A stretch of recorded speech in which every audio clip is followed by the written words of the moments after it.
அமெரிக்காவினுடைய முன்மொழிவுக்கு பதிலளித்திருக்கிறது ஈரானுடைய அரசாங்கம் என்கிற செய்திகள் இன்றைக்கு வெளியாகி இருக்கிறது. ஈரானுக்கும் அமெரிக்காவுக்கும் இடையிலான யுத்தத்தை முடிவுக்கு கொண்டு வருவதற்கு 14 அம்ச நிபந்தனைகளுடன் கூடிய ஒரு அறிக்கையை ஈரானுக்கு பாகிஸ்தான் வழியாக அமெரிக்கா கொடுத்திருந்தாங்க. இது இன்றைக்கு இஸ்ரேலுக்குள் நடைபெற்றிருக்கக்கூடிய ஒரு பாரிய ஆர்ப்பாட்டத்தினுடைய காட்சிகள் வெளியாகி இருக்கிறது. தொடர்ந்து பெஞ்சமின் நெதன்யாஹுவுக்கு எதிரான இஸ்ரேலிய யூதர்களுடைய மனோநிலை மாற்றம் என்பதும் அந்த நாட்டிலே அவருடைய எதிர்கால அரசியலை கேள்விக்குள்ளாக்கி இருக்கிறது. இன்றைக்கு கத்தருடைய கடற்பரப்புல ஒரு சரக்கு கப்பல் மீது ட்ரோன் தாக்குதல் நடத்தப்பட்டிருக்கிறது.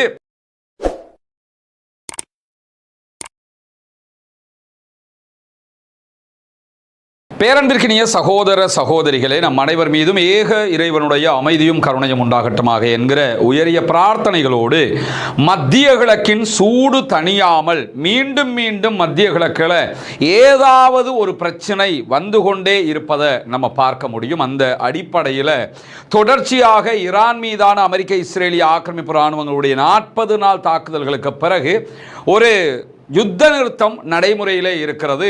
ஆனால் இருதரப்பும் சண்டை பிடித்துக் கொள்கிறார்கள், யுத்த நிறுத்தம் என்றும் சொல்லிக் கொள்கிறார்கள். அதே நேரத்தில் அமெரிக்காவுக்கும் ஈரானுக்கும் இடையிலான பேச்சுவார்த்தைகளுக்கான முனைப்புகளும் நடைபெறாமல் இல்லை. இப்படியான ஒரு சூழல்ல தான் காசா மீது தொடர்ந்து யுத்த நிறுத்தத்தை மீறி இஸ்ரேலிய ஆக்கிரமிப்பு இராணுவத்தினுடைய வான்வழி தாக்குதல்களும் தொடர்ந்து கொண்டே இருக்கிறது. இன்றைக்கும் இஸ்ரேலிய ஆக்கிரமிப்பு இராணுவத்தினுடைய ஆளில்லா விமான தாக்குதல்கள் காசாவினுடைய பாதுகாப்பு துறையின் மீது நடத்தப்பட்டிருக்கிறது. காசாவினுடைய போலீஸ் பிரிவினுடைய ஒரு வாகனத்தை நோக்கி நடத்தப்பட்ட ஆளில்லா விமான தாக்குதல்களில் 3 அதிகாரிகள் கொல்லப்பட்டிருக்கிறார்கள், ஷஹீதாகி இருக்கிறார்கள். குறிப்பாக இந்த தாக்குதல்களில் லெப்டினன்ட் கர்னல் விசாம் அப்துல் ஹாதி அவர்களும் அவரோடு பயணித்த மேலும் 2 அதிகாரிகளும் கொல்லப்பட்டிருக்கிறார்கள், ஷஹீதாகி இருக்கிறார்கள் என்கிற செய்திகள் வெளியாகி கொண்டிருக்கிறது. இவங்க உள்நாட்டு பாதுகாப்பு பிரிவை சேர்ந்தவர்கள். இவர்கள் இஸ்ரேலோடு சண்டையிடுகிற பாலஸ்தீன விடுதலை அமைப்பினுடைய இராணுவத்தை சேர்ந்தவர்கள் அல்ல. ஆனாலும் அவர்களை நோக்கி இந்த தாக்குதல்களை நடத்தி இருக்கிறது இஸ்ரேலிய ஆக்கிரமிப்பு இராணுவம் என்கிற செய்திகள் வெளியாகி இருக்கிறது. காசா தொடர்ந்து தாக்குதலுக்குள்ளாகிறது. உணவுகள் இல்லை, மருந்துகள் இல்லை.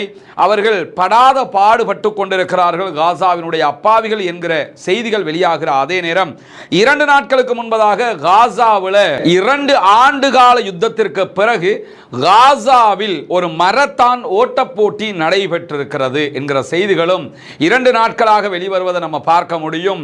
குறிப்பாக கால்களை இழந்தவர்கள், ஒரு காலை மாத்திரம் இழந்தவர்கள் என்று பல சகோதரர்களும் இந்த மரத்தான் ஓட்டப்பந்தயத்திலே கலந்து கொண்டிருந்தார்கள். பிரித்து நடத்தப்பட்ட ஒரு ஓட்டப்பந்தயம் இது. 2000க்கு மேற்பட்டவர்கள் இந்த பந்தயத்தில் கலந்து கொண்டிருக்கிறார்கள் என்கிற செய்திகள் வெளியாகி இருக்கிறது. இதுவெல்லாம் அங்கிருக்கக்கூடிய சில சர்வதேச தொண்டு நிறுவனங்களும் இணைந்து நடத்துகிறார்கள். எதற்காக என்று சொன்னால் 2 ஆண்டு காலம் ஒரு அழுத்தமான யுத்தத்திற்குள் அவர்கள் இருந்திருக்கிறார்கள்.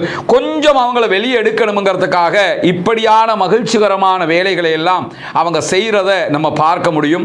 அல்லாஹு தாலா அவர்கள் மீண்டு வருவதற்குரிய வாய்ப்புகளை கொடுக்க வேண்டும் என்கிற பிரார்த்தனையை ஒவ்வொரு தொழுகைகளிலும் முன்வைக்க மறந்து விடாதீர்கள் சகோதரர்களே என்கிற கோரிக்கைகளோடு யுத்தத்தை முடிவுக்கு கொண்டு வருவதற்கான அமெரிக்காவினுடைய முன்மொழிவுக்கு பதிலளித்திருக்கிறது ஈரானுடைய அரசாங்கம் என்கிற செய்திகள் இன்றைக்கு வெளியாகி இருக்கிறது.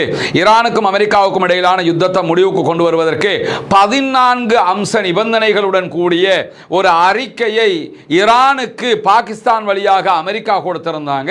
அதற்கு இன்றைக்கு ஈரான் பதிலளித்திருக்கிறது. பாகிஸ்தானுக்கு அந்த பதிலை கொடுத்து பாகிஸ்தானுடைய தூதுவராலயம் வழியாக அமெரிக்காவுக்கு அது ஒப்படைக்கப்பட்டு விட்டது என்கிற செய்திகள் வெளியாகி இருக்கிறது. ஆனால் அமெரிக்கா அது தொடர்பான எந்த விதமான பதில்களையும் இதுவரைக்கும் சொல்லவில்லை. ஈரானுடைய பதில் ரொம்ப சாதகமாக இருக்கும் என்று அமெரிக்கா எதிர்பார்த்து கொண்டிருக்கிறது. குறிப்பாக அமெரிக்கா கொடுத்திருக்கக்கூடிய 14 அம்ச திட்டங்கள்ல ஈரான் அணு ஆயுதத்தை உருவாக்காமல் இருக்க வேண்டும் என்பது மிக பிரதானமானதாக சொல்லப்பட்டிருக்கிறது.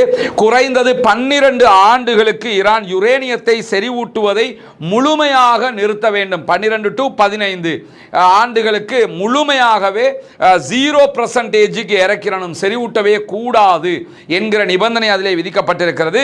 இதுவரைக்கும் 60% அளவுக்கு ஈரான் செறிவூட்டி வைத்திருக்கக்கூடிய 450 250 கிலோகிராம் செறிவூட்டப்பட்ட யுரேனியத்தை அமெரிக்காவிடத்தில் ஒப்படைக்க வேண்டும் என்கிற கோரிக்கையும் முன்வைக்கப்பட்டிருக்கிறது. இந்த செறிவூட்டப்பட்ட யுரேனியத்தை கொண்டு 9-10 அணு ஆயுதங்களை ஈரான் தயாரிக்க முடியும் என்கிற செய்திகளும் வெளிவருகிற நேரத்தில் அதை தரணும் என்று சொல்லியும் அவங்க கேட்டிருக்கிறாங்க. இதற்கு பதிலாக ஈரான் படிப்படியாக தடைகளை நீக்கும், முடக்கப்பட்டிருக்கக்கூடிய ஈரானுடைய சொத்துக்களை மீண்டும் பில்லியன் கணக்கான சொத்துக்களை ஈரானுக்கு கொடுக்கும், ஈரானுடைய துறைமுகங்கள் மீதான தன்னுடைய முற்றுகையை அமெரிக்கா நீக்கும் என்பதெல்லாம் சொல்லப்பட்டிருக்கிறது. ஆனால் இதற்குத்தான் இன்றைக்கு ஈரான் பதிலளித்திருக்கிறது.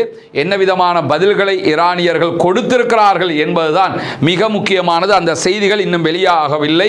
அது வெளியாகிற போது அவற்றையும் உங்களோடு நாம் பகிர்ந்து கொள்வதற்கு தயாராக இருக்கிறோம். இதே நேரத்தில் இது இன்றைக்கு இஸ்ரேலுக்குள் நடைபெற்றிருக்கக்கூடிய ஒரு பாரிய ஆர்ப்பாட்டத்தினுடைய காட்சிகள் வெளியாகி இருக்கிறது.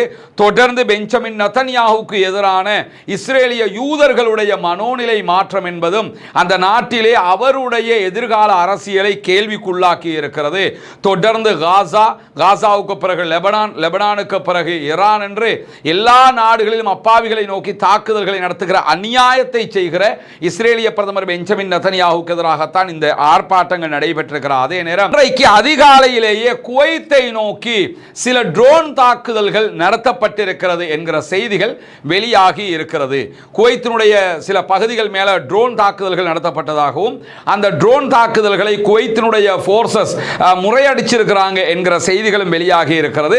இதற்கு குவைத் கண்டனம் தெரிவித்திருந்த அதே நேரம் உடனடியாக யுஏஇயும் கண்டனங்களை வெளியிட்டிருக்கிறது என்கிற செய்திகள் வெளியாகி இருக்கிறது. அதே நேரத்தில் ஐக்கிய அரபு அமீரகம் மீதும் இன்றைக்கு ஆளில்லா விமான தாக்குதல்கள் நடத்தப்பட்டிருக்கிறது. 2 ட்ரோன்களை நாங்கள் வழிமறித்து இருக்கிறோம், எங்கள் மீது 2 ட்ரோன் தாக்குதல்கள் நடத்தப்பட்டிருக்கிறது, உயிரிழப்புகள் எதுவுமே ஏற்படவில்லை என்கிற செய்திகளையும் இன்றைக்கு யுஏஇயும் வெளியிட்டிருப்பதை நம்ம பார்க்க முடியும். ஆனால் யுஏஇயோ குவைத்தோ இந்த தாக்குதல்களை நடத்தியது யார் என்று சொல்லல. அதே நேரம் ஈரானும் எந்த இடத்துல நாங்க நடத்தினோம்னு சொல்லல. இந்த இடத்துல இருக்கக்கூடிய மிகப்பெரிய ட்விஸ்டே என்னன்னு கேட்டா, ஈரானுடைய பெயரை சொல்லி இஸ்ரேல் அமெரிக்க ராணுவத்தை சேர்ந்தவர்கள் தாக்குதல்கள் நடத்துகிறார்கள் என்பதுதான் இங்க இருக்கக்கூடிய பாரிய ஒரு கேள்விக்குரிய அச்சுறுத்தலாக இருக்கிறது என்பதையும் பல ஆய்வாளர்கள் சுட்டிக்காட்டுவதை நம்ம பார்க்க முடியும். ஏன்னா இந்த ஒரு யுத்தத்தில் எப்படியாவது அரபு நாடுகளையும் ஈரானையும் மோத விட வேண்டும் என்று இஸ்ரேலும் அமெரிக்காவும் கங்கணம் கட்டிக்கிட்டு வேலை பார்த்தாங்க. ஆனால் அரபு நாடுகள் சுதாகரிச்சுக்கிட்டாங்க. குறிப்பாக சவுதியினுடைய அண்ட கண்ட்ரோலில் சுதாகரிப்பு ஒன்று கொடுக்கப்பட்டு கொண்டே இருந்தது. ஆனால் இந்த யுத்தம் எல்லாம் முடிஞ்சதுக்கு பிறகு ஒபெக் கூட்டமைப்பில் இருந்தும் ஒபெக் பிளஸ் கூட்டமைப்பில் இருந்தும் யுஏஇ வெளியேறிடுச்சு. யுஏஇ மொத்தமாக இஸ்ரேல் அமெரிக்க சார்பு நிலையை எடுத்துட்டாங்க. இந்த சூழல்ல தான் மீண்டும் இந்த ட்ரோன் தாக்குதல்கள் நடத்தப்படுகிறது. இந்த ட்ரோன் தாக்குதல்கள் இஸ்ரேலே நடத்திவிட்டு அரபு நாடுகளை குறிப்பாக யுஏஇ குவைத் என்ற ஒரு செயினுக்குள்ள கொஞ்சம் பேரை கொண்டு வந்து ஈரானோடு மோத விடுகிற ஒரு திட்டமாகத்தான் இது இருக்கிறது என்றும், இந்த திட்டத்திற்கு யுஏஇ மாட்டிக்கொண்டு விட்டது என்று சொன்னால் யுஏஇ நேரடியாக ஈரானோடு சண்டை பிடிக்க ஈரான் யுஏஇ மீது பாரிய தாக்குதல்களை நடத்தும். எனவே இந்த நேரத்தில் நமக்கு மத்தியில் எதிரியை விட ஒரு துரோகி நின்றுகிட்டு இந்த வேலைகளை பார்க்கிறான். எனவே அதனை அரபு நாடுகள் புரிந்து கொள்ள வேண்டும் என்பதுதான் பலருடைய கோரிக்கையாக இருக்கக்கூடிய சூழல்ல இன்றைக்கு கத்தருடைய கடற்பரப்பில் ஒரு சரக்கு கப்பல் மீது ட்ரோன் தாக்குதல் நடத்தப்பட்டிருக்கிறது. கப்பல் தற்போது பாதுகாப்பாக மீட்கப்பட்டிருக்கிறது. கப்பலில் தீப்பிழம்புகள் எழும்பிய நேரத்திலும் அந்த தீயெல்லாம் அணைக்கப்பட்டிருக்கிறது. அணைக்கப்பட்டு அபுதாபியில் இருந்து வந்து கொண்டிருந்த கப்பல் மீது தான் இந்த தாக்குதல் நடத்தப்பட்டிருக்கிறது என்கிற செய்திகள் வெளியாகி இருக்கிறது. யாருக்கும் எந்த காயமோ அல்லது உயிரிழப்புகளோ ஏற்படவில்லை. ஆனால் கத்தருடைய கடற்பரப்பில் இந்த தாக்குதல்கள் நடத்தப்பட்டிருக்கிறது என்கிற செய்திகள் வெளியாகி இருப்பதை நம்ம பார்க்க முடியும். இப்படியான சூழலுக்கு மத்தியில் ஈரானுடைய கார்க் என்கிற ஒரு தீவு இருக்குது. ஹொர்முஸ் ஜலசந்தியில் மிக முக்கியமான ஒரு தீவு. அந்த தீவில் இருந்து எண்ணெய் கசிவு வெளியேறி கொண்டிருக்கிறது கடற்பரப்பிலே என்கிற சேட்டலைட் இமேஜ்களை ராய்ட்டர் செய்தி நிறுவனம் வெளியிட்டிருந்தது. அது ஒரு பரபரப்பாக ஒரு சூழலியல் கவலைகளை உண்டாக்கி இருக்கிறது சர்வதேச மட்டத்தில். ஏன்னா கடல்வாழ் உயிரினங்கள் அழியக்கூடிய சாத்தியக்கூறுகள் இருக்கிறது என்றெல்லாம் பேசப்படுகிறது. பெரிய அளவில் எண்ணெய் கசிவு கார்க் தீவில் இருக்குது என்றுதான் ராய்ட்டர் முகமை செய்திகளை வெளியிட்டிருந்த நிலையில் கடந்த வாரமே இது ஒரு பெரிய பரபரப்பான செய்தியாக மாறி இருந்தது. ஆனால் இன்றைக்கு ஈரான் வெளியிட்டிருக்கக்கூடிய செய்திகளில் இது எண்ணெய் படலம் கிடையாது, கார்க் தீவுகளில் எந்த விதமான எண்ணெய் கசிவுகளும் இல்லை, அங்கு தாக்குதல்கள் நடைபெற்றிருந்தாலும் அந்த தாக்குதல்கள் காரணமாக எண்ணெய் கசிவுகள் ஏற்படவில்லை, அதுவெல்லாம் நாங்கள் ரொம்ப பாதுகாப்பாக பேணிக்கிட்டு இருக்கிறோம் என்கிற செய்திகளை ஈரான் இன்றைக்கு வெளியிட்டிருக்கக்கூடிய சூழல்ல இன்றைக்கு இன்னும் ஒரு முக்கியமான செய்தி வெளியாகி இருக்கிறது. நமக்கு தெரியும், ஈரானுடைய அதிஉச்ச தலைவர் ஆயத்துல்லா முஜ்தபா அலி ஹாமனி அவங்க வெளியில வராம இருக்கிறாரு, பாதுகாப்பான இடத்தில் அவர் இருக்கிறார் என்கிற செய்திகள் வெளியாகி இருக்கிறது. நேற்றைய நம்முடைய வீடியோவிலே சொல்லியிருந்தோம், அவருடைய தகப்பனார் மீது தாக்குதல் நடத்தப்படுகிற போது அந்த தாக்குதலில் முஜ்தபா ஹாமனியும் பாதிக்கப்பட்டிருந்தார். அவருடைய முதுகு எலும்பு பகுதிகளில் காயம் ஏற்பட்டிருந்தது, காலில் முட்டுக்காலில் காயங்கள் ஏற்பட்டிருந்தது. ஆனால் அதெல்லாம் இப்போ குணமாயிட்டார் என்றதுக்கு பிறகு முதல் தடவையாக ஈரானுடைய அதிபர் மசூத் பெசக்ஷியானை சந்திச்சு 2.5 மணி நேரம் அவர் பேச்சுவார்த்தைகளை நடத்தியிருந்தார். அந்த பேச்சுவார்த்தைகளில் என்ன பேசப்பட்டது என்கிற செய்திகள் வெளியாகல. ஆனால் இந்த தடவை 2வது தடவையாக தற்போது ஈரானுடைய ராணுவ தளபதியை சந்தித்து பேச்சுவார்த்தை நடத்தி இருக்கிறார் ஆயத்துல்லா முஜ்தபா ஹாமனி. இந்த சந்திப்பில் சில செய்திகள் வெளியாகி இருக்கிறது. அதில் முஜ்தபா ஹாமனி ராணுவ தளபதிக்கு கொடுத்திருக்கக்கூடிய உத்தரவை என்னன்னு கேட்டால், எதிரியை மிக வலிமையாக நாம் எதிர்கொள்ள வேண்டும், எந்த நேரத்திலும் எதிர்கொள்வதற்கு தயாராக நீங்கள் இருக்க வேண்டும். புதிய மோதல்கள் ஏற்பட்டால், அமெரிக்காவோடு இஸ்ரேலோடு புதிய சண்டை ஒன்று ஏற்பட்டால் அதனை தொடர்வதற்கு புதிய புதிய யுக்திகளை நீங்கள் பயன்படுத்த வேண்டும், அதற்குரிய ஏற்பாடுகளை எல்லாம் பண்ணுங்க என்று சொல்லி ஆயத்துல்லா முஜ்தபா அலி ஹாமனி தனக்கு உத்தரவிட்டிருக்கிறார் என்கிற செய்திகளை ராணுவ தளபதி இன்றைக்கு சொல்லியிருக்கிறார். 2வது நபராக ராணுவ தளபதியை தான் ஆயத்துல்லா முஜ்தபா ஹாமனி அவர்கள் சந்தித்திருக்கிறார்கள்.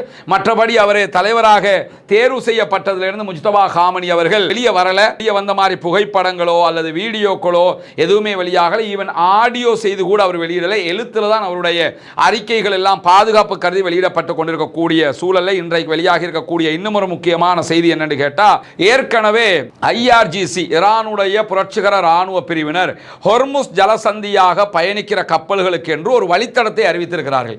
இந்த ரூட்ல நீங்க போனீங்கன்னா போக முடியும், ஆனா எங்க கிட்ட கேட்காம நீங்க போக கூடாது என்று சொல்லி இருக்கிறார்கள். அந்த அடிப்படையில் அந்த ரூடை பயன்படுத்தி தான் எல்லா கப்பல்களும் போக வேண்டும் என்று சொன்னாலும் அமெரிக்கா சொல்லுகிற விதமாகத்தான் பல கப்பல்கள் பயணங்களை தொடர ஆரம்பிச்சதுனால தான் அந்த கப்பல்கள் மேல ஈரானுடைய IRGC தாக்குதல்களை நடத்தி இருந்தது. இந்த நிலையில இன்றைக்கு முதல் தடவையாக பனாமா கொடியுடன் கூடிய ஒரு சரக்கு கப்பல் குறித்த பாதையை பயன்படுத்தி IRGC சொல்லுகிற வழித்தடத்தை பயன்படுத்தி தன்னுடைய பயணத்தை வெற்றிகரமாக முடித்திருக்கிறது என்கிற செய்திகள் வெளியாகி இருக்கிறது. பிரேசிலுக்கு போய் கொண்டிருக்கக்கூடிய கப்பலாக இந்த கப்பல் அடையாளப்படுத்தப்பட்டிருக்கிறது. குறிப்பாக சவுதி அரேபியாவினுடைய ராசல் ஹைர் துறைமுகத்தில் இருந்துதான் இந்த கப்பல் பயணத்தை ஆரம்பித்திருந்தது. எனவே ஈரான் சொல்லுகிற பயண பாதையில் இவர்கள் பயணித்திருக்கிறார்கள். ஈரான் நிர்ணயித்த வழித்தடத்தை பயன்படுத்தி சனிக்கிழமைக்கு பிறகு பயணத்தை தொடர்ந்த 2வது கப்பலாக இந்த கப்பல் தான் அறியப்பட்டிருக்கிறது. எனவே தற்போது ஈரான் இந்த ஹொர்முஸ் ஜலசந்தி விவகாரத்தில் இன்னும் ஒரு வெற்றியை நோக்கி நகர்ந்து கொண்டிருக்கிறார்கள். நாங்க சொல்ற ரூட்ல எங்க பேச்சை கேட்டுக்கிட்டு போங்க அப்படின்னு சொன்னாங்க. அமெரிக்காவோட பேச்சை கேட்டுக்கிட்டு போகாம ஈரானுடைய பேச்சை கேட்டுக்கொண்டு கப்பல்கள் பயணிப்பதற்கு தயாராகி கொண்டிருக்கிறது. இதுவும் ஈரானுக்கு கிடைத்திருக்கக்கூடிய இன்னும் ஒரு வெற்றியாக நாம் பார்க்க முடியும். எனவே பொறுத்திருந்து பார்ப்போம் என்னவெல்லாம் நடக்கிறது என்பதை. இன்றைக்கு வெளியாகி இருக்கக்கூடிய மிக முக்கியமான செய்திகளைத்தான் உங்களோடு நாம் பகிர்ந்து கொண்டிருக்கிறோம். தொடர்ந்து இணைந்திருங்கள். ரஸ்மின் மயசி நியூஸ் மற்றும் ரஸ்மின் டாக்ஸ் ஆகிய 2 சேனல்களோடும் உங்களுக்கு தேவையான உண்மை செய்திகளை கொண்டு வந்து தருவதற்கு தயாராக இருக்கிறோம். ஆக்கிரமிப்புகள் ஓய வேண்டும், ஆக்கிரமிப்பாளர்கள் ஓய வேண்டும், ஆக்கிரமிப்பாளர்கள் ஓய்ந்து ஆக்கிரமிப்புகளும் ஓய்ந்து மத்திய கிழக்கும் முழு பூ உலகம் அமைதி திரும்ப வேண்டும் என்கிற பிரார்த்தனைகளோடு தொடர்ந்தும் ஜனநாயக ரீதியாக ஆக்கிரமிப்பாளர்களுக்கு எதிராக குரல் போமாக வாகிறது. அல்ஹம்துலில்லாஹி ரப்பில் ஆலமீன்.